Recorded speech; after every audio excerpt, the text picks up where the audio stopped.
Start करते हैं हम फिर अपना आज का सेशन। जैसा कि हमने देखा था, जब भी हम कोई भी यहाँ पे इंस्टेंस रेडी कर रहे हैं तो उसके साथ वो एक रूट वॉल्यूम अटैच करता है।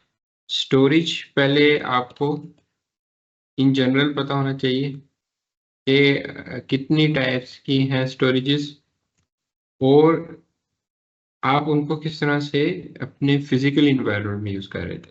फिर हम उसको रिलेट करते हैं अभी अपने AWS के साथ या क्लाउड इन्वायरमेंट के साथ।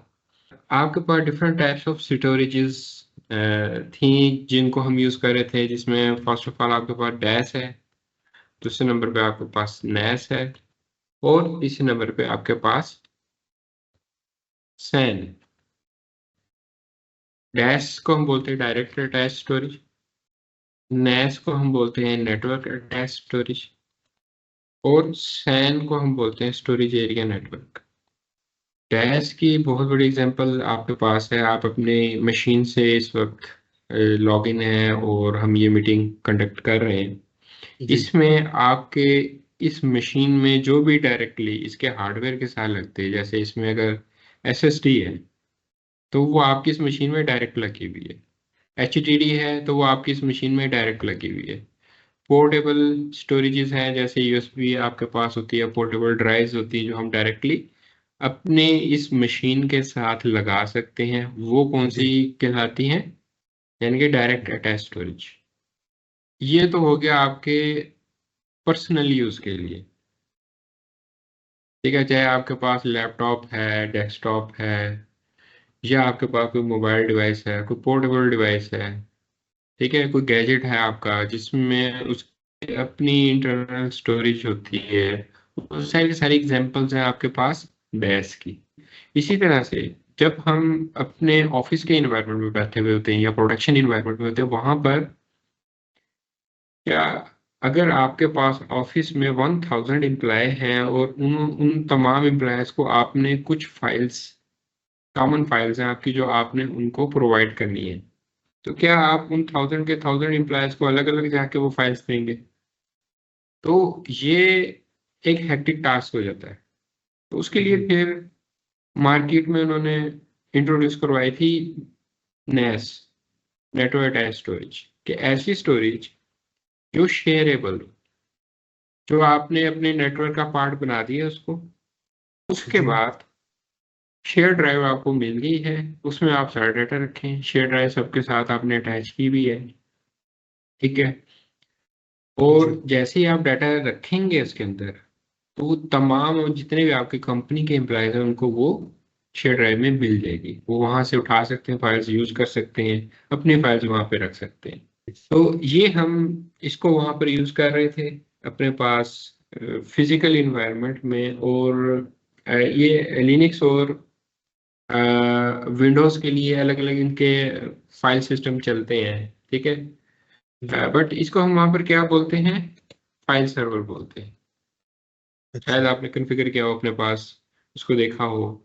तो जी। इसको हम प्रॉपर खुद, ये विंडोज सर्वर में भी एक रोल होता है, आप वो इंस्टॉल करते हैं और उसके थ्रू अपने जो शेयर डाटा है वो सारे का सारा कंट्रोल कर रहे होते हैं। एक मार्केट में कॉन्सेप्ट आया था सैन का, जिसमें बेसिकली आपके पास SSDs होती थी। SSDs को माइंड में रखते हुए ये डिजाइन किया गया था सैन, ठीक है। और इसके साथ साथ ये फाइबर चैनल होती है, ये आपकी स्लो होती है। अब आपके पास बल्क में डाटा है, टेराबाइट्स में डाटा है, उसको ट्रांसफर करना, उसको कॉपी करना, उसको, आपके पास अगर डिफरेंट सिटीज में आपकी ब्रांचेस हैं या डिफरेंट कंट्रीज में आपकी ब्रांचेस हैं, वहां पर उस डाटा को आपने जब ट्रांसफर करना है तो नैस में आपको बहुत ज्यादा टाइम लगता था। तो एक कंपनी आई थी मार्केट में EMC के नाम से, जी। उन्होंने ये अपनी सैन स्टोरेज इंट्रोड्यूस करवाई थी। जी। और बाद में 2020 में, आई थिंक 2019 या 2020 में, ये डेल ने परचेज कर ली। तो अब आपने सुना होगा नाम, डेल EMC के नाम से सैन सर्वर्स आ रहे होते हैं, ठीक है। अच्छा। तो ये डेल ने परचेज कर ली थी। ज्यादा शेयर इसमें डेल के हैं, थोड़े शेयर इनके पास हैं। तो डेल EMC के नाम से अब ये स्टोरेजेस आपको अवेलेबल होती है और सबसे ज़्यादा ये ही यूज़ होती रही हैं। अब आकर नॉट इन यूरोप और US रीजन, वहाँ पर वो इसको ज़्यादा प्रेफर करते हैं। बाकी जो अगर आप गल्फ कंट्रीज़ की बात करते हैं या एशियन कंट्रीज़ की बात करते हैं, वहाँ पर चाइना की जो है हुआवे की स्टोरेज वो ज़्यादा यूज़ की जाती है क्योंकि ये चीप है। ये बहुत कॉस्टली सॉल्यूशन होता है बट बहुत ज़्यादा रिलायबल भी है। जब हम यहाँ पे क्लाउड की बात करते हैं तो जनरल आ गई डिस्कशन। इसमें जैसे कि मैंने आपको कहा था कि आपके पास डिफरेंट प्रोटोकॉल्स यहाँ पर यूज़ हो रहे थे। एक को हम NFS बोलते हैं, ठीक है, दूसरा CIFS है, ठीक है। NFS stand for network file system. हाँ ये किस में यूज़ हो रहा होता है आपके लिनक्स में। CIFS stand for common internet file system और इसको हम SMB भी बोलते हैं, सर्वर मैसेज ब्लॉक। ये जी है विंडोज का। तो ये दोनों के डिफरेंट हैं फाइल सिस्टम और इसके थ्रू दोनों इन्वायरमेंट में कॉमनली यही दो यूज होते हैं ऑल ओवर द वर्ल्ड अभी तक। तो फिलहाल उन्होंने अपने अपने डिफाइन किए हुए, उसके अकॉर्डिंगली वहां पर हम चीज़ों को लेकर चल रहे थे फिजिकल इन्वायरमेंट में। अब हम बात कर लेते हैं इसमें AWS स्टोरेज के बारे में। तो जैसे कि हमने यहाँ पे बात की, थोड़ा सा मैं इसको मज़ीद इलेबोरेट कर देता हूँ कि ये जो होती है डायरेक्ट अटैच स्टोरेज को हम ब्लॉक स्टोरेज या ब्लॉक लेवल स्टोरेज भी बोलते हैं। इसी तरह से अगर हम यहाँ पर बात करें, जैसे मैंने ऊपर लिखा है कि डैश है, और अब मैं यहाँ इसका नैश का थोड़ा सा नाम चेंज कर रहा हूँ, मैं इसको फाइल शेयर लिख रहा हूँ यहाँ पे, ठीक है। और तीसरा मेरे पास, जैसे मैंने यहाँ पे सैन लिखा हुआ है, इसको मैं यहाँ पे लिख रहा हूँ ऑब्जेक्ट। तो आपके पास ये 3 डिफरेंट स्टोरेजेस हैं क्लाउड में भी, हम जी इनको यूज कर रहे हैं। जैसे हमने EC2 इंस्टेंस बनाया, जी EC2 इंस्टेंस बनाया तो वहां पर जाहिर सी बात है हमारा ऑपरेटिंग सिस्टम कहीं ना कहीं तो इंस्टॉल होगा। जी तो वो जरूर। कहाँ पे होगा आपका, ब्लॉक स्टोरेज है, फाइल जी शेयर है और ऑब्जेक्ट लेवल स्टोरेज है आपके पास। ब्लॉक लेवल स्टोरेज है तो ये आपका यूज होता है EC2 में, और EC2 में आपके पास 2 डिफरेंट टाइप्स ऑफ स्टोरेजेस यहाँ पर मिलती है। एक को वो EBS वॉल्यूम बोलता है और दूसरे को हम इंस्टेंस स्टोर कहते हैं। ये जी 2 डिफरेंट काइंड के हम यहाँ पर स्टोरेजेस यूज कर रहे हैं। आपकी मर्जी, आप इस पर अपना ऑपरेटिंग सिस्टम इंस्टॉल कर लें, आपकी मर्जी आप इस पर अपना ऑपरेटिंग सिस्टम इंस्टॉल कर सर। लें, जी ठीक है। तो जी ये जो है EBS क्या है आपका, इलास्टिक ब्लॉक स्टोर, नाम से भी हमें पता चल रहा है ब्लॉक लेवल स्टोरेज है आपकी। सेकंड, इसमें फाइल शेयर है। तो यहाँ पर 2 different types of file shares use हो रहे हैं अगेन। आपका जैसे मैंने NFS लिखा था, जी उसकी जगह AWS आपको क्या EFS प्रोवाइड कर रहा है, EFS। EFS जी और जी विंडोज के लिए भी इन्होंने दिया हुआ है यहाँ पर CIFS या SMB के लिए यहाँ पर आप कौन सा यूज करते हैं, FSX। ये 2 डिफरेंट अब आपको मिल रहे हैं। पहले सिर्फ सिर्फ यहाँ पर होता था EFS। तो सिर्फ सिर्फ आपके पास यहाँ पर इतनी फैसिलिटी मौजूद थी कि आप अपने फाइल शेयर को सिर्फ अपने लिनक्स इंस्टेंसेस के साथ यूज कर सकते थे, जी विंडोज के साथ यूज नहीं होता था। फिर बाद में इन्होंने FSX को भी मार्केट में इंट्रोड्यूस करवाया और जी विंडोज के साथ भी फाइल शेयर आपका काम करना स्टार्ट हो गया। ऑब्जेक्ट लेवल स्टोरेज बहुत वाइडली यूज होती है, सबसे सस्ती भी यही है, और ये यहाँ पर हम S3 यूज कर रहे हैं, ठीक है। हर किस्म का डाटा, इसको हम क्या बोलते हैं, ये फॉर आवर रॉ डाटा है, इसमें आपका कुछ भी हो सकता है। जैसे आपके बैकअप्स हैं, आपके कोई भी ऑब्जेक्ट्स हो सकते हैं, जैसे आपके डॉट DOC फाइल है, जी डॉट इमेज फाइल है, कोई भी है इमेज, जैसे मैं PNG लिख देता हूँ यहाँ पर, आपकी डॉट MP4 फाइल है, कोई आपकी वीडियो फाइल, ठीक जी है, बैकअप आ गया, आपकी कोई लॉग फाइल्स हैं, आपके कोई इवेंट्स हैं, हर किस्म का डाटा इसमें आकर स्टोर कर सकते हैं। उसके लिए यहाँ पर हम S3 को यूज करते हैं। जैसे कि बात की, ये क्या है, ये टू डिफरेंट रीजन से हम इसको यहाँ पे यूज कर रहे हैं। ब्लॉक लेवल स्टोरेज है, इसका मतलब है ब्लॉक लेवल स्टोरेज में फर्स्ट ऑफ ऑल ये क्या आपकी ब्लॉक लेवल स्टोरेज है। और ब्लॉक लेवल स्टोरेज की जब हम बात करते हैं तो चाहे वो आपका ऑपरेटिंग सिस्टम हो, चाहे वो आपकी एप्लीकेशंस हो, ठीक है, चाहे वो आपका डाटा हो, इन तमाम पर्पसेस के लिए हम अपनी ब्लॉक लेवल स्टोरेज यूज करते हैं। सही है ना। जैसे मैंने क्या किया हुआ है यहाँ पर, ये मेरे पास है, लेट्स से मैं जिस पीसी में आता हूँ, तो ये मेरे पास डिफरेंट यहाँ पर ड्राइव्स हैं। इसको हम क्या बोलते हैं, वॉल्यूम्स। विंडोज में हम इसको बोलते हैं ड्राइव।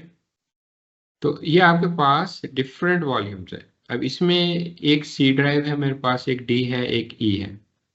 सी में क्या है, नॉर्मली हम अपना ऑपरेटिंग सिस्टम इंस्टॉल करते हैं। तो जी जिस ड्राइव में हमारा या जिस वॉल्यूम में हमारा ओएस होगा, उसको हम क्या बोलते हैं यहाँ पर, रूट वॉल्यूम। और जिस वॉल्यूम में हमारा डाटा मौजूद होगा, Amazon EBS is an easy to use scalable high performance block storage service designed for Amazon Elastic Compute Cloud। इसके लिए उन्होंने स्पेसिफिकली डिजाइन की है। क्यों? जी क्योंकि जाहिर सी बात है, हमने ऑपरेटिंग सिस्टम को तो इंस्टॉल करना है, तो उसके लिए हमें ब्लॉक लेवल स्टोरेज चाहिए। तो ये इसका वो तरीकाकार उसने बताया हुआ कि ये क्या आपका इलास्टिक ब्लॉक स्टोर है। और इसमें आपके पास डिफरेंट टाइप्स हैं, एसएसडी बेस्ड भी है, एचडीडी बेस्ड भी है, ठीक है। और इनके ऊपर आप क्या करते हैं, अपने ऑपरेटिंग सिस्टम को इंस्टॉल करते हैं और उसके ऊपर अपनी कोई भी एप्लीकेशन रन कर लेते हैं, ठीक है। लॉग इन करते हैं यहाँ पर हम अपना, यहाँ से हम कोई भी अपनी जो EMI है वो ले लेते हैं। उसके बाद अगर हम इसको स्क्रॉल डाउन करें तो ये टाइप आ गई इसकी, यहाँ हम दे देते हैं कीपैड।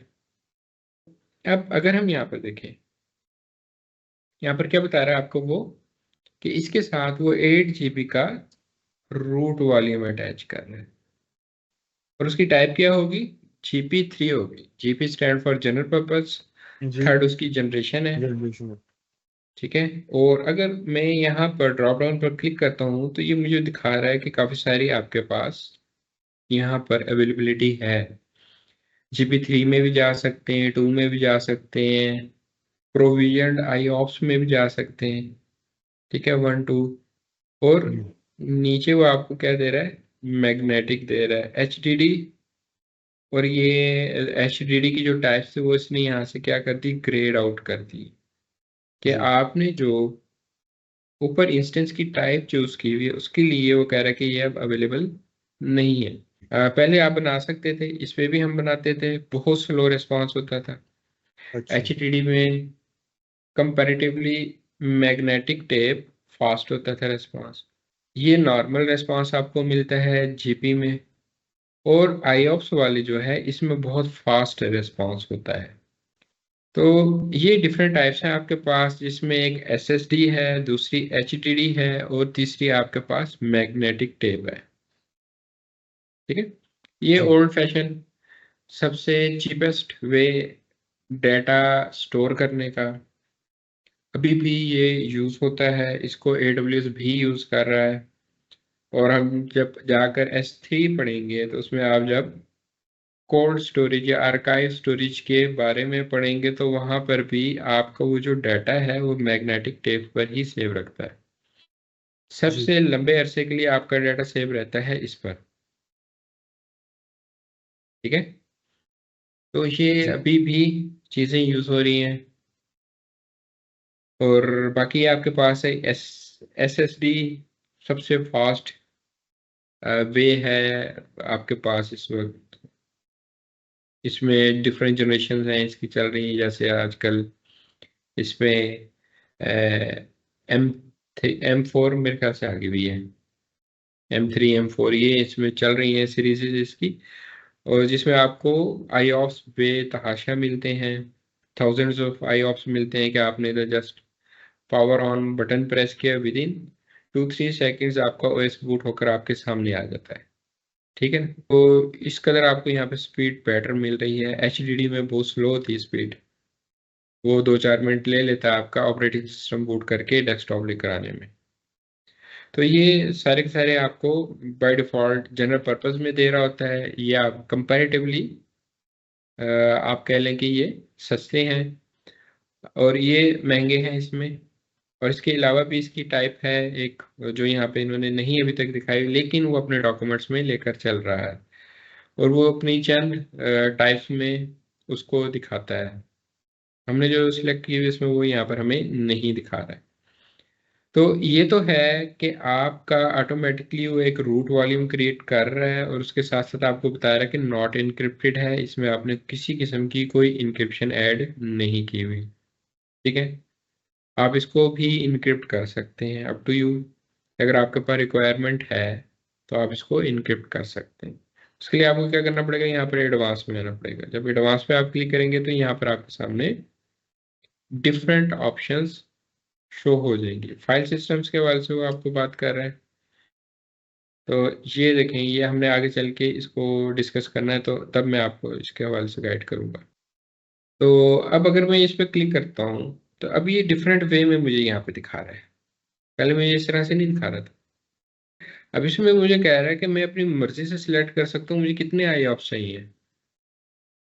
8 GB तो उसने मुझे दे दिया और टाइप भी उसने मुझे बता दी कि ये आपका EBS, सॉरी ये अपने GB3 इसकी टाइप है। यहाँ पर आई ऑप्स आपको कितने चाहिए वो आप अपनी मर्जी से चूज कर सकते हैं, पर उसके हिसाब से आपकी कॉस्ट होगी। जितने ज्यादा आई ऑप्शन होंगे उतनी ज्यादा कॉस्ट होगी। और लिमिट है, GP2 में अलग लिमिट है, GP3 में अलग है। ठीक है, तो ये सारी चीजें हमने माइंड में रखनी है। इसके लिए अगेन इनका डॉक्यूमेंट है, वहां से आप इसको देख सकते हैं। बाय डिफॉल्ट ये डिलीट ऑन टर्मिनेशन होता है कि जी। जैसे ही आपने अपना इंस्टेंस डिलीट किया आपका रूट वॉल्यूम भी डिलीट हो जाएगा। कुछ ऐसे केसेस होते हैं जिसमें आपको ये वॉल्यूम चाहिए होता है, आप कहते हैं इंस्टेंस तो डिलीट हो जाए बट उसका जो वॉल्यूम है वो डिलीट ना हो, तो वो फिर आप इसको नो कर सकते हैं। उसके लिए आपको इसकी एडवांस ऑप्शंस में आना पड़ता है। इनक्रिप्शन ये देखें यहाँ पे उसने आपको दिखा दी है।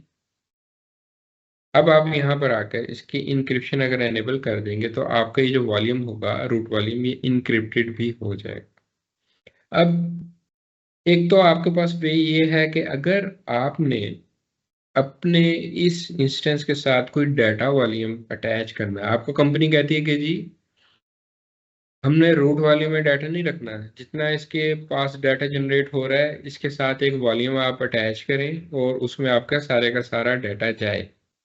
तो आपके पास एक तरीकाकार तो ये है कि आप जब इंस्टेंस बना रहे हैं ऐड न्यू वॉल्यूम पर आएंगे तो ये देखें अब आपको वो क्या नाम दे रहा है इसको, EBS वॉल्यूम। इसका मतलब क्या है कि ये आपका डाटा वॉल्यूम है। तो आप यहाँ पर उसका साइज डिफाइन कर सकते हैं, 10 GB 20 GB 100 GB जितना भी आपको चाहिए। ठीक है, और इसको आप कंटिन्यू कर देंगे, यहाँ पे लॉन्च इंस्टेंस पे जाएंगे उसको कंटिन्यू कर देंगे। बट व्हाट इफ अगर आपका इंस्टेंस रनिंग में है ऑलरेडी और आपने कोई उसके साथ डाटा वॉल्यूम नहीं यूज किया हुआ, देन हम उसके साथ फिर क्या करेंगे उसका भी हम देखते हैं। इससे पहले मैं क्या करता हूँ यहाँ पर अपना एक इंस्टेंस रेडी कर लेता हूँ और सिंपलिसिटी के लिए मैं यहाँ पर ले रहा हूँ विंडोज़ को। फिलहाल मैं कोई डाटा वॉल्यूम इसके साथ यूज़ नहीं कर रहा, मैं सिंपल इसको लॉन्च कर रहा हूँ। ओके, ये हो गया। कनेक्ट पे आते हैं, RDP पे आते हैं, गेट पासवर्ड में आकर ये माई टेस्ट की पासवर्ड कॉपी कर लेते हैं हम। फाइल डाउनलोड कर लेते हैं।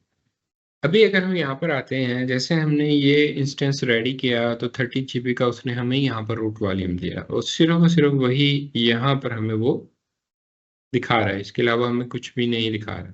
तो अब हमें करना क्या है, हमें हमारे पास रिक्वायरमेंट ये आ गई, हमारा चल रहा था इंस्टेंस, हमें हमारे मैनेजर ने बोला कि मुझे यहाँ पर एक डाटा वॉल्यूम चाहिए है, और आपने यहाँ पर डाटा नहीं सेव करना है, सारे का सारा डाटा सेव करना है अपने उस डाटा वॉल्यूम में। तो उसके लिए हम क्या करेंगे, हम इंस्टेंसेस पर वापस आते हैं, और यहाँ पर अगर आप देखेंगे ईबीएस का आपको यहाँ पर वो दे रहा है, इलास्टिक ब्लॉक स्टोर। तो इसके जी नीचे आपके पास वॉल्यूम्स हैं।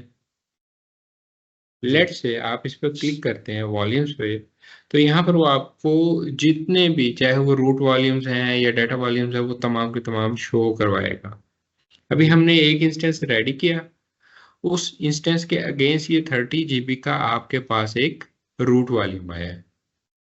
ठीक है, जी लेट से मैं इसको ये एडिट पे क्लिक करता हूँ और यहाँ पे नेम दे देता हूँ। हमने इसको टेस्ट इंस्टेंस का नेम दिया था, ये मैं इसको रूट टेस्ट इंस्टेंस रूट करके सेव कर रहा हूँ, ताकि जी भी मुझे बताओ कि ये मेरा जो है ये रूट वॉल्यूम है। अब हमें क्या काम करना है, हमें यहाँ पर एक वॉल्यूम क्रिएट करना है। उसके लिए यहाँ पर सिंपल सा वे है, यहाँ पर उसने क्रिएट वॉल्यूम की ऑप्शन दी हुई है, यहाँ पर आएंगे। अच्छा, इसमें एक चीज़ बड़ी ध्यान में रखने वाली, वापस मैं वॉल्यूम्स पे आता हूँ, कि हमेशा ये याद रखना है जिस डाटा सेंटर में आपका ये इंस्टेंस रेडी हुआ है, उसी डाटा सेंटर के अंदर आपका वो वॉल्यूम भी क्रिएट होना चाहिए। अवेलेबिलिटी जोन से क्या मुराद, इसका फिजिकल डाटा सेंटर। तो हमें क्या करना है, हमें अपना ये वॉल्यूम इसमें बनाना है। मिसाल के तौर पर मैं यहाँ पर आया क्रिएट वॉल्यूम में, और मैं यही ले रहा हूँ साइज में इसका, लेट से चलें 10 GB ले लेते हैं वैसे ही। ये जी बाकी डिटेल वही दिखा रहा है जो हमने वहां पर देखी थी। एडवांस में जाके मैं 1A की बजाय इसको 1B में बना देता हूँ। अब वो क्या करेगा, यहाँ पर आपको एक वॉल्यूम क्रिएट करके दे देगा। अब ये देखें आपके पास एक वॉल्यूम आ गया है 10 GB का जो भी हमने बनाया है। और ये देखें यहाँ पे वॉल्यूम स्टेट वो इसकी क्या बता रहा है, अवेलेबल। नीचे वो क्या बता रहा है, रूट वॉल्यूम पर in use. In news use से क्या मुराद है कि ये आपके इंस्टेंस के साथ इस्तेमाल हो रहा है। अवेलेबल का मतलब है ये अवेलेबल है, आप इसको बट किसी भी इस्तेमाल नहीं हो इंस्टेंस रहा। के साथ इस्तेमाल कर सकते हैं। तो उसका तरीकाकार क्या है, आपने क्लिक करना है इस पर, क्लिक करने के बाद आपने एक्शंस में आना है। जी एक्शंस में आने के बाद यहाँ पे आपको वो कहेगा अटैच वॉल्यूम।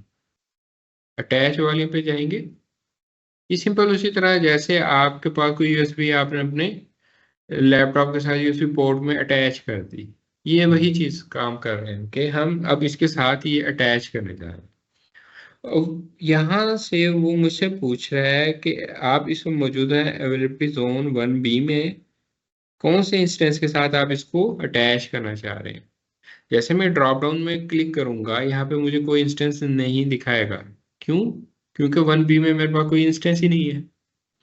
तो जी इसका मतलब है कि मैंने इसको गलत जगह पर बनाया है। तो मैं इसको फिलहाल कैंसिल करके यहाँ पर आ रहा हूँ, ये अभी फिलहाल बना रहे। और मैं यहाँ पर आकर अपना एक नया वॉल्यूम क्रिएट करता हूँ, और वो भी मैं, बल्कि मैं 5 GB का क्रिएट कर देता हूँ। कोशिश करनी है छोटे से छोटा क्रिएट करें फॉर योर टेस्ट इन्वायरमेंट। जी नीचे वो आपको बता रहा है कि जो आपने GP3 टाइप चूज की हुई है उसमें आप मिनिमम 1 GB और मैक्सिमम 16384 GB का एक वॉल्यूम बना सकते हैं। ठीक है, पर GB के हिसाब से यहाँ पे कॉस्ट होती है इसकी।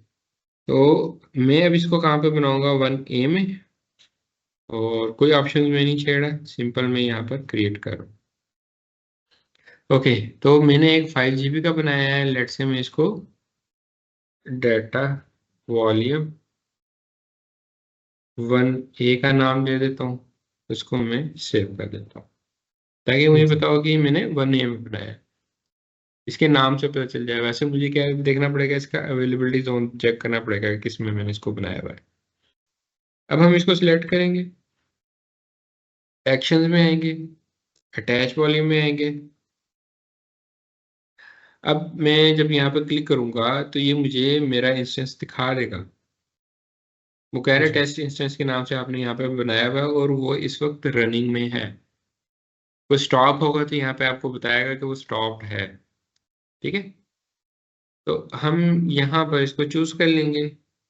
डिवाइस का आप कोई नेम देना चाह रहे हैं दे दें, आपकी मर्जी। नहीं देना चाह रहे तो वो ऑटोमेटिकली इसको असाइन कर देगा नाम। विंडोज के लिए वो आपको बता रहा है XVDF का वो नाम देगा। जी ठीक है, लिनक्स के लिए वो SDA 1 2 3 जैसे आपके नए वॉल्यूम बनते जाएंगे वो ऐसे उसका आगे नाम चेंज करता जाएगा। ठीक है, सिंपल मैं इसको अटैच वॉल्यूम पे क्लिक करता हूँ। वो कह रहा है कि आप यहाँ पर नाम दें।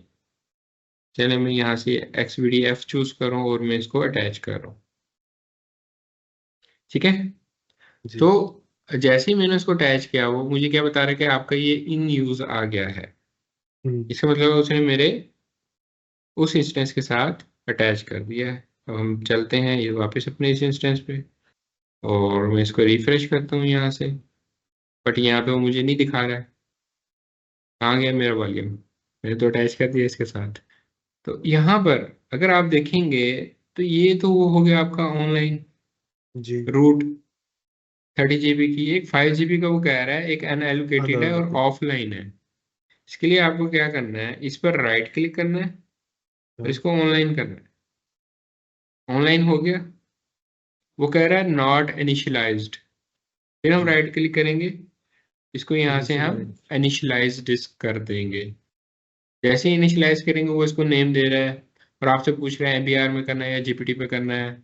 आजकल GPT यूज होता है, आपकी मर्जी GPT पे कर दें। ये अच्छा फास्टर है और काफी रिलायबल है। अभी भी उसने यहाँ पे नहीं दिखाया आपको।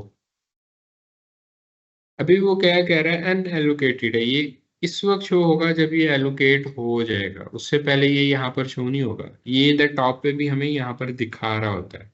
उसको लिए आपको क्या करना है, यहाँ पर राइट क्लिक करना है, न्यू सिंपल वॉल्यूम करना है, नेक्स्ट। नेक्स्ट मैं कंप्लीट के साथ जा रहा हूँ।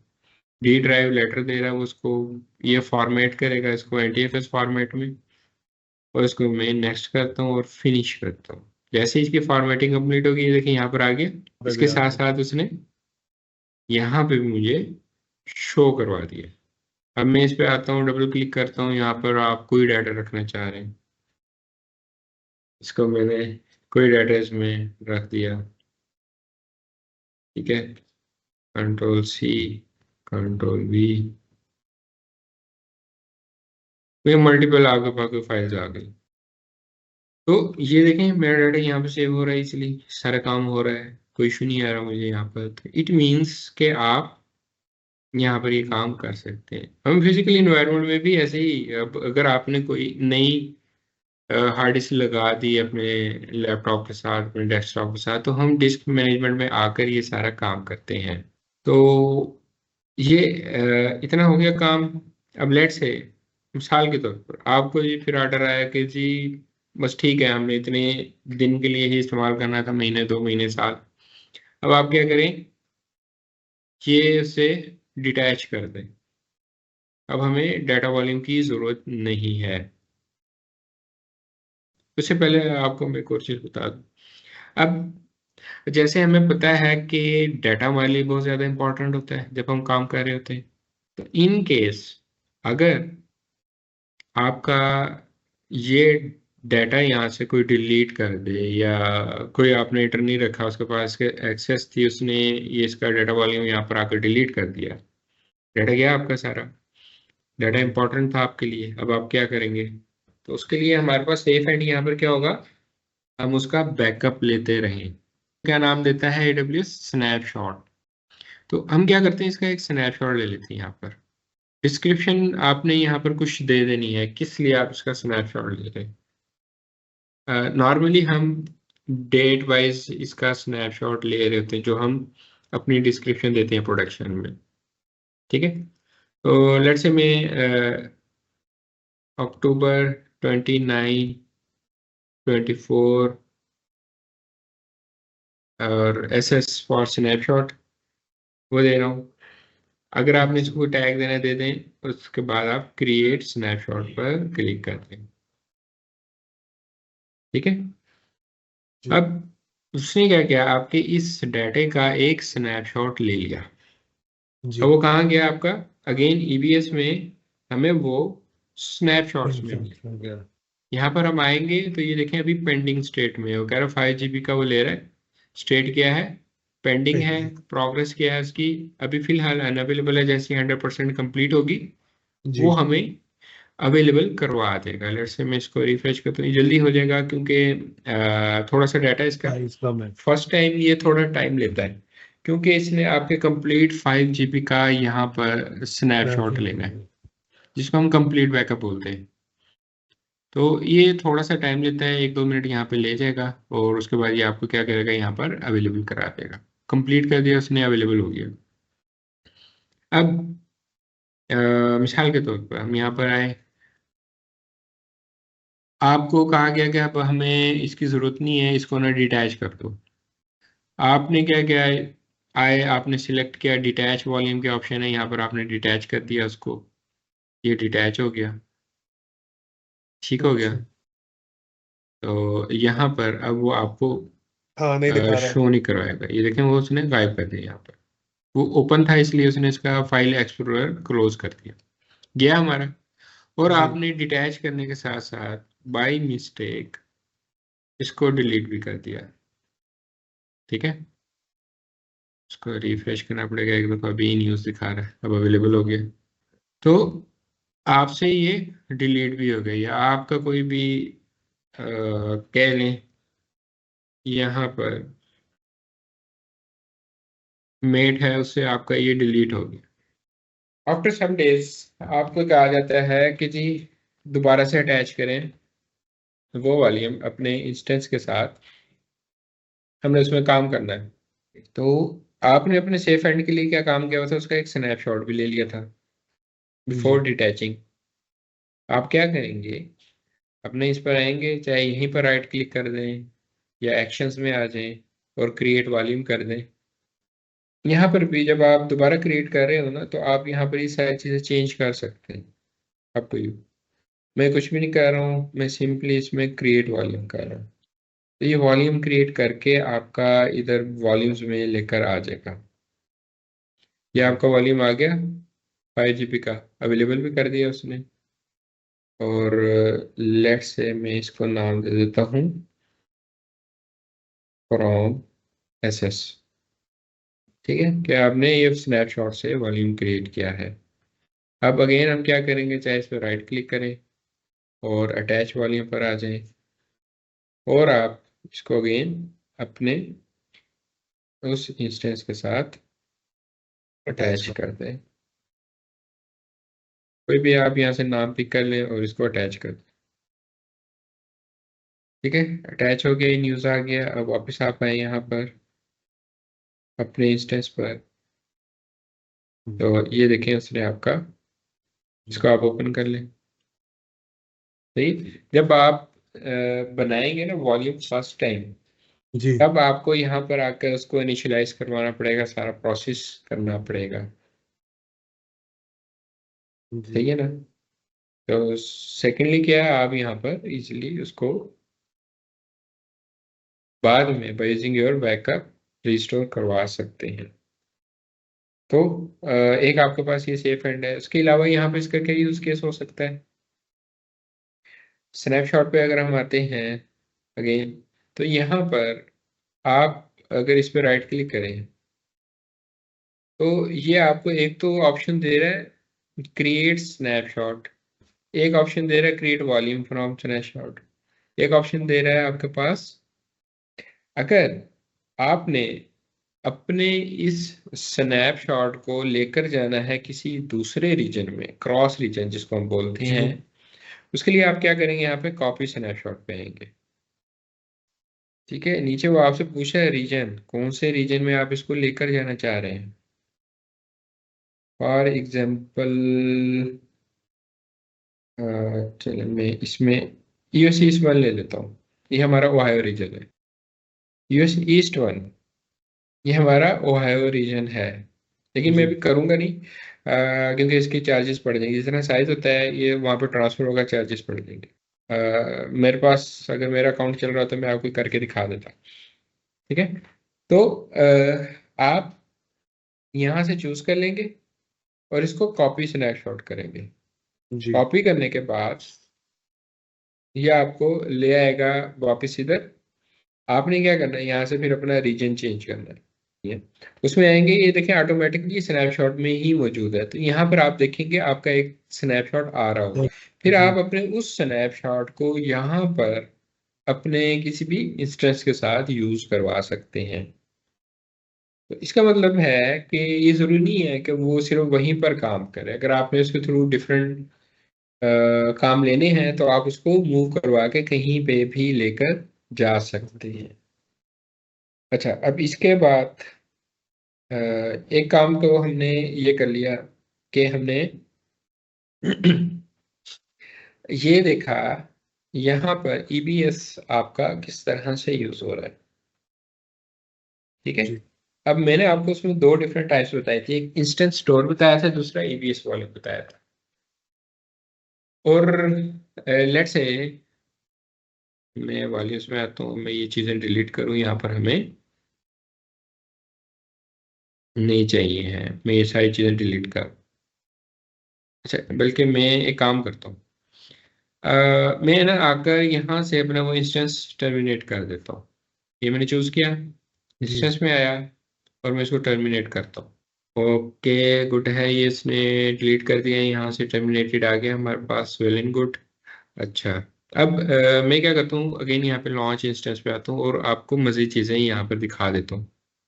क्योंकि जो इंस्टेंस स्टोर की जब हम बात करते हैं वो टेम्परेरी होती है आपके पास स्टोरेज।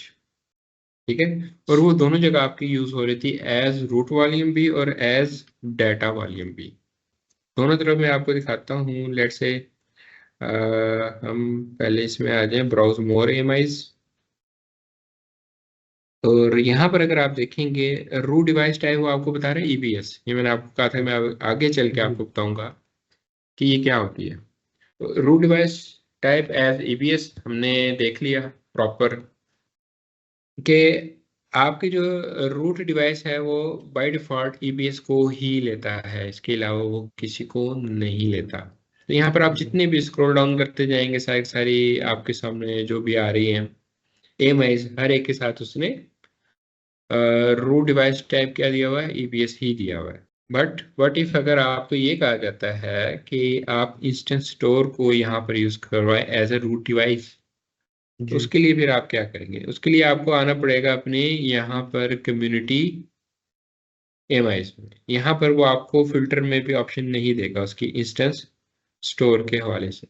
जी उसके लिए आपको आना पड़ेगा अपनी कम्युनिटी एमआईज में। ठीक जी है, और अगर आप स्क्रॉल डाउन करेंगे यहाँ पर आपके पास वो ऑप्शन दे रहा है, यहाँ पर दोनों। मैं लेट से फिल्टर करता हूँ सिर्फ सिर्फ इंस्टेंट स्टोर। जैसे ही मैं फिल्टर करूंगा तो ये मुझे चंद एमआईज दे देगा जो कि सिर्फ सिर्फ as root instant device. Store type के हैं। बट जी इसमें सिर्फ और सिर्फ आपको लिनक्स के एमआईज मिलेंगे, विंडोज का नहीं मिलेगा। एक यूज केस आपके पास ये है कि वो कहते हैं कि जी इंस्टेंस जो आप यहाँ पर रेडी करेंगे उसमें जो आपने अपना रूट वॉल्यूम लेना है वो लेना है क्या कहते हैं, इंस्टेंट स्टोर। बट जी इसके साथ आपने कुछ डाटा वॉल्यूम्स अटैच करने हैं।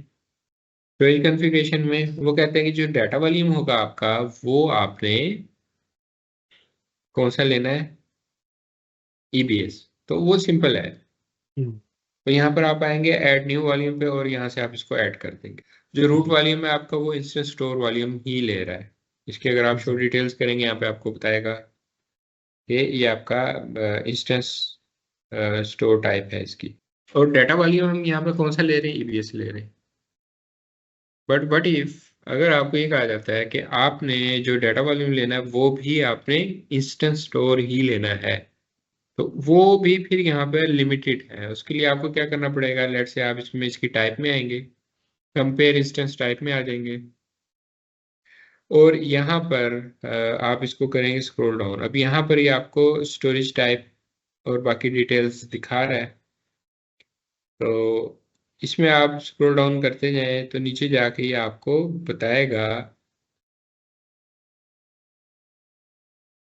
वो भी आपको ये कॉस्टली सॉल्यूशन ही पड़ेगा। ये देख रहे हैं यहाँ पर आपको ये स्टोरेज बता रहा है कितनी जीबी साथ आपको मिलेगी, उसकी टाइप क्या है। लेट्स से मैं कोई एक ले लेता हूँ, यहाँ पे C3 लार्ज लेता हूँ और सिलेक्ट इंस्टेंस टाइप करता हूँ।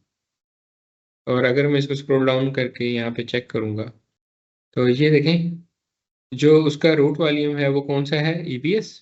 और नीचे उसने आपको क्या दिया है, डाटा वॉल्यूम कौन सा, इंस्टेंस स्टोर। ठीक है। तो जिनके साथ इस तरह से डिटेल आ रही होगी आगे स्टोरेज के हवाले से, वो आपके इंस्टेंस स्टोर स्टोरेज है। और वो हर कैटेगरी में, जैसे मैंने आपको यहाँ पे दिखाया, वो आपको लिमिटेड अमाउंट के वहां पर देगा instance store. Compare instance type में वापस आते हैं, स्क्रॉल डाउन करता हूँ मैं इसको। ये जो वो आपको चंद एक यहाँ पर बता रहा है कि कितने जीबी मिल रही है स्टोरेज और उसकी टाइप क्या है। ठीक है, आपको बड़ी चाहिए आप फिर उस हिसाब से जाएंगे। मैक्सिमम ये इसमें आपको 320 दे रहा है। इससे ज़्यादा चाहिए तो आपको फिर HDD में आना पड़ेगा। ओके। तो हमने जो 10-12 प्रैक्टिकल्स किए ये आपने सारे सारे परफॉर्म कर लेने अपने पास। और इसके अलावा भी अगर आपके माइंड में कोई हो यूज़ केस, वो ट्राई कर लिएगा, ना समझ आए तो फिर मुझसे पूछ लेगा। ठीक है। तो इसमें एक तो मैं जो आपको चीज़ बता रहा था, यहाँ पे कुछ चीज़ें मैं लिख दूँ। जैसे मैंने आपको बताया था कि डिस्क मैनेजमेंट में हमने जाकर वो काम करना होता है। तो आप स्टार्ट पे राइट क्लिक करेंगे, डिस्क मैनेजमेंट में चले जाएंगे, या फिर आप सिंपल स्टार्ट पे क्लिक करेंगे, डिस्क मैनेजमेंट टाइप करेंगे, वो दे देगा आपको डिस्क मैनेजमेंट की यूटिलिटी। या आप रन में जाकर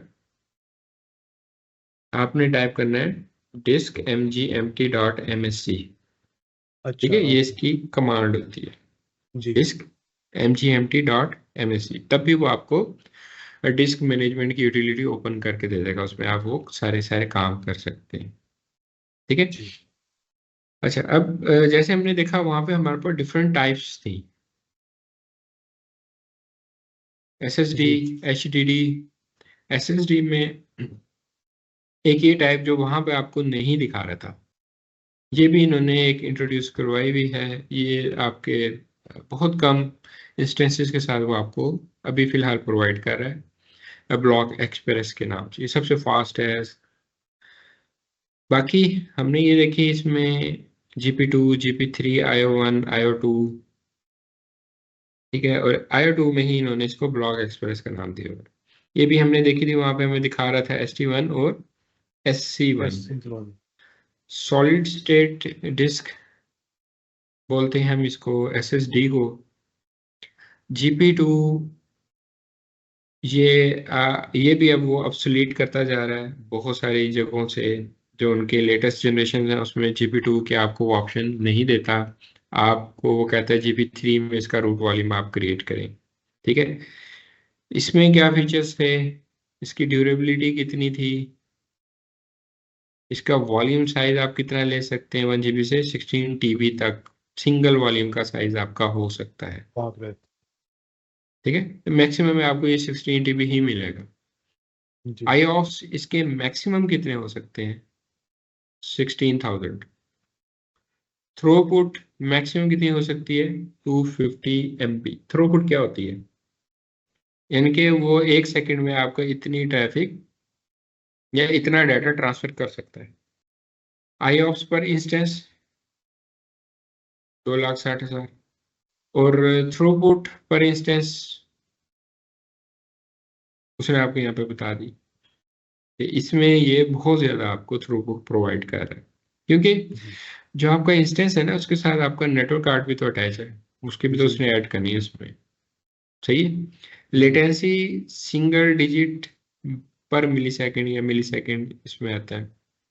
और जैसे हमने पिंग किया तो वो 3 डिजिट में हमें दिखा रहा था, तो यहाँ पे वो आपको कहता है लेटेंसी कितनी मिलेगी, सिंगल डिजिट पे 1 2 3 4 5 6 7 8 9, बस मैक्सिमम मिली इतनी मिली सेकेंड्स की आपको लेटेंसी मिलेगी।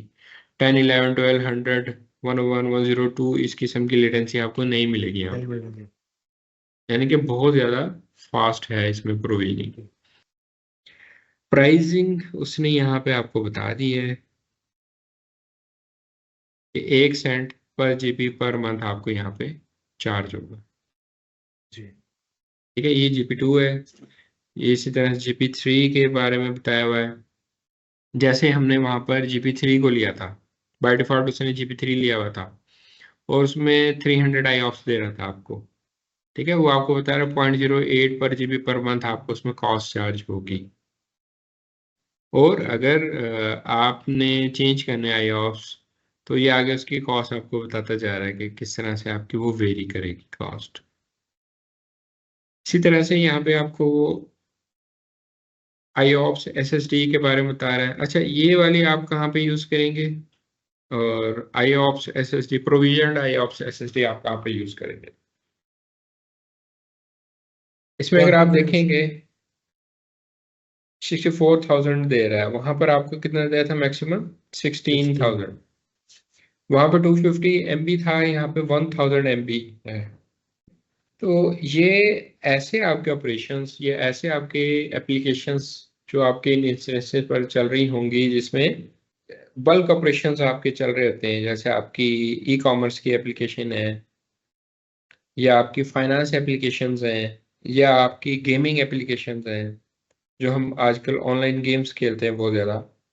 जी। उसमें क्या होता है कि एट द सेम टाइम आपकी स्पेसिफिक एप्लीकेशन पर थाउजेंड्स ऑफ पीपल उसको एक्सेस कर रहे हैं, उसमें आपको थ्रूपुट बहुत ज़्यादा रिक्वायर होता है। देन उस किस्म के कामों के लिए आप क्या करेंगे, इसमें IO1 या IO2 को या एक्सप्रेस ब्लॉक एक्सप्रेस को आप यूज करेंगे। ठीक है, तो ये IO2 है, इसकी डिटेल यहाँ पे दी हुई। इसी तरह से ये ब्लॉक एक्सप्रेस है, इसकी डिटेल आपको यहाँ पर उन्होंने प्रोवाइड की हुई है। इसके बाद हमारे ये हार्ड डिस्क ड्राइव आ जाती है, और इसमें ये बता रहा है आपको बहुत ज़्यादा चीप है, 0.045 पर जीबी पर मंथ ST1 में। ST2 आपको इससे भी ज़्यादा सस्ती मिलेगी। अगर आपकी कोई एम है, ऐसी आपने नॉर्मल सी टेस्टिंग करनी है इंस्टेंसेस पर, तो आप उसमें इनको यूज कर सकते हैं। अच्छा, इसमें मैं आपको एक तो, अच्छा इसमें लेट से आप इसको स्क्रॉल डाउन करके यहाँ पर लेकर आएंगे, इसकी टाइप्स हैं, और टाइप्स में यहाँ आपको ये सारी वही चीज़ें बता रहा है जो भी मैंने आपको बताई है। ब्लॉक एक्सप्रेस, IO1, GP3 और GP2 एक उसने खैर से ख़त्म कर दी है। तो ये वही सारी डिस्क्रिप्शन है जो भी मैं आपको दिखा रहा, ड्यूरेबिलिटी, यूज केसेस कहाँ कहाँ आप इसको यूज कर सकते हैं, ये सारे उसने मेंशन किए हुए हैं। ठीक है, यहाँ से भी आप हेल्प ले सकते हैं। वॉल्यूम साइज मैक्सिमम कितना कितना है किसका, एक्सप्रेस ब्लॉक में वो आपको 64 टेराबाइट तक दे रहा है। ठीक है, ये देखें थ्रूपुट इसका 400 मेगाबाइट पर सेकेंड, यानी कि 4 GB डाटा 4 GB एक सेकंड में वो आपका ट्रांसफर करेगा। इतनी हाई स्पीड मिल रही है इसमें आपको। ये चेक करें इसका इंस्टेंस थ्रूपुट। ठीक है, ये कॉस्टिंग आ गई है, किसमें आपको कितनी मिल रही है, कितने IOPS में आपको कितनी वो देगा, वो सारी ये इंफॉर्मेशन ये वही सेम है जो मैंने वहाँ पे आपको दिखाई हुई है। HDD का आगे नीचे SE1 ST1। ओके, नेक्स्ट बात आ जाती है इसमें इंस्टेंस स्टोरेज का। थोड़ा सा फर्दर मैं आपको आइडिया दे दूँ, ये आपको बता रहा है कि ये क्या है। Instance store provides temporary block level storage for your instance. This storage is located on disks that are physically attached to the host computer. जैसे आपके लैपटॉप में SSD लगी हुई है, तो फिजिकली क्या अटैच है आपके उस होस्ट के साथ, उस मशीन के साथ, उस लैपटॉप के साथ। उसकी जो लोकल स्टोरेज होती है ये उसमें आपको इंस्टेंस बना कर देता है। स्टार्ट में कुछ बातें की थी अबाउट वर्चुअलाइजेशन, और उसमें मैंने कहा था वर्चुअलाइजेशन में क्या होता है, आपके पास यहाँ पर डिफरेंट मशीन्स हैं आपकी चल रही।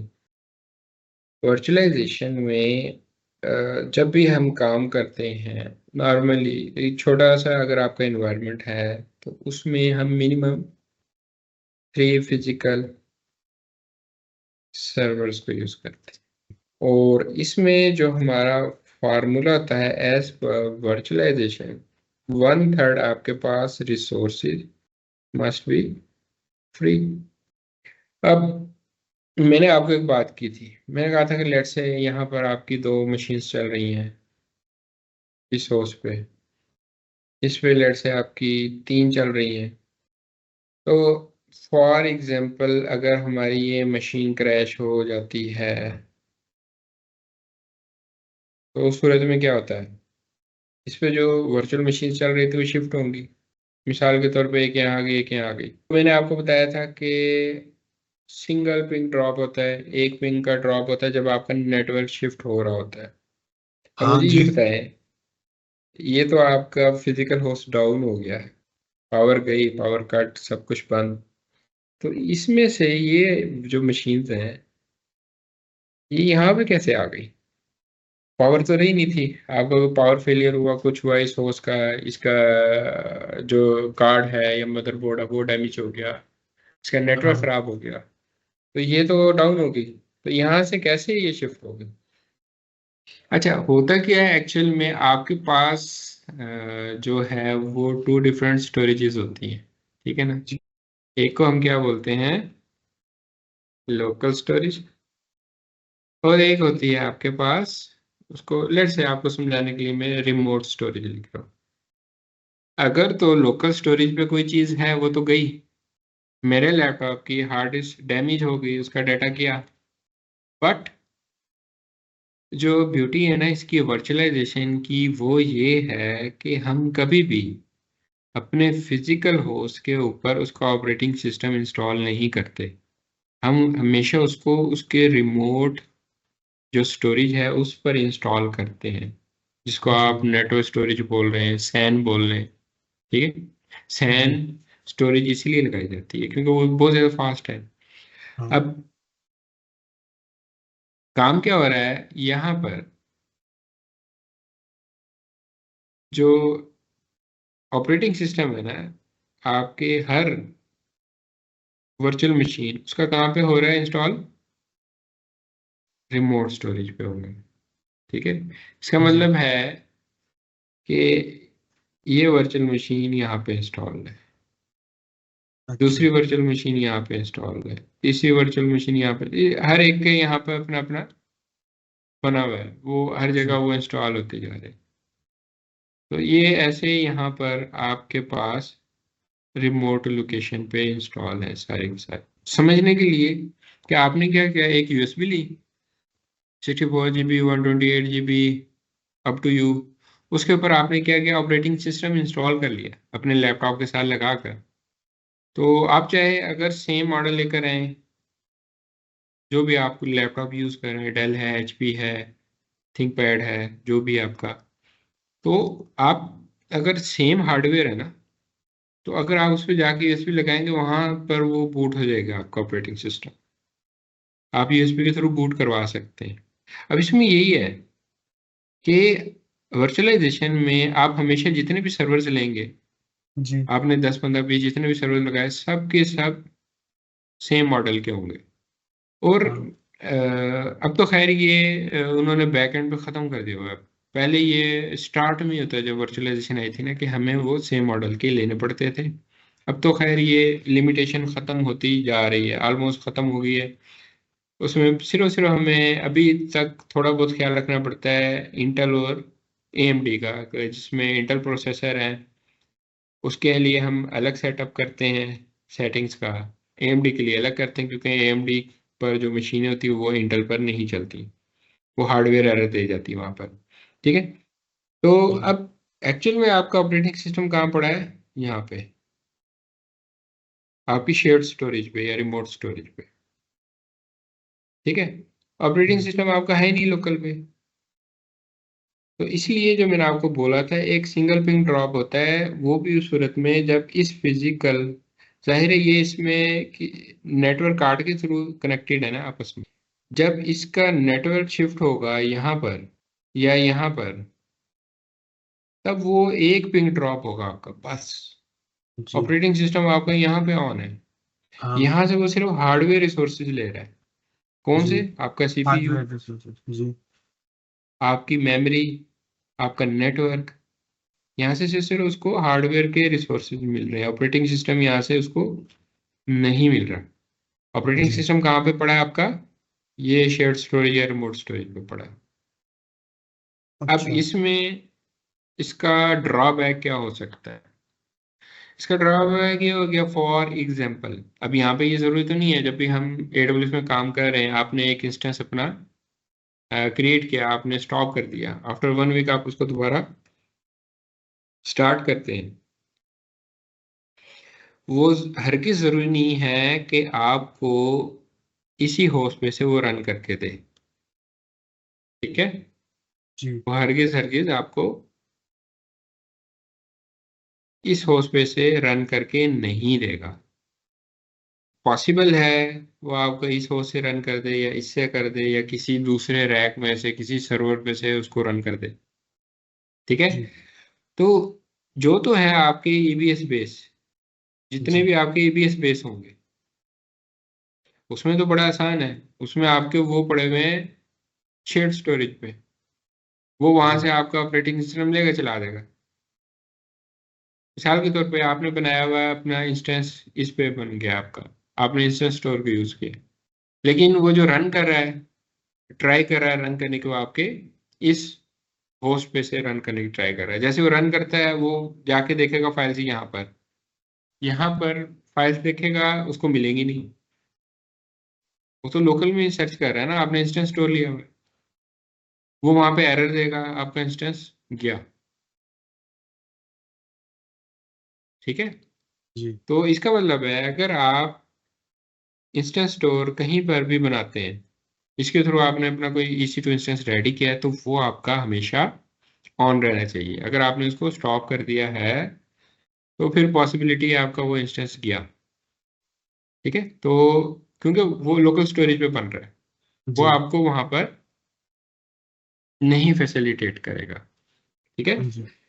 इसलिए आपके लिए इम्पोर्टेंट है कि आप अगर इस किस्म के काम कर रहे हैं, आपको ये चीज़ें वहां पर प्रोडक्शन में पता होनी चाहिए।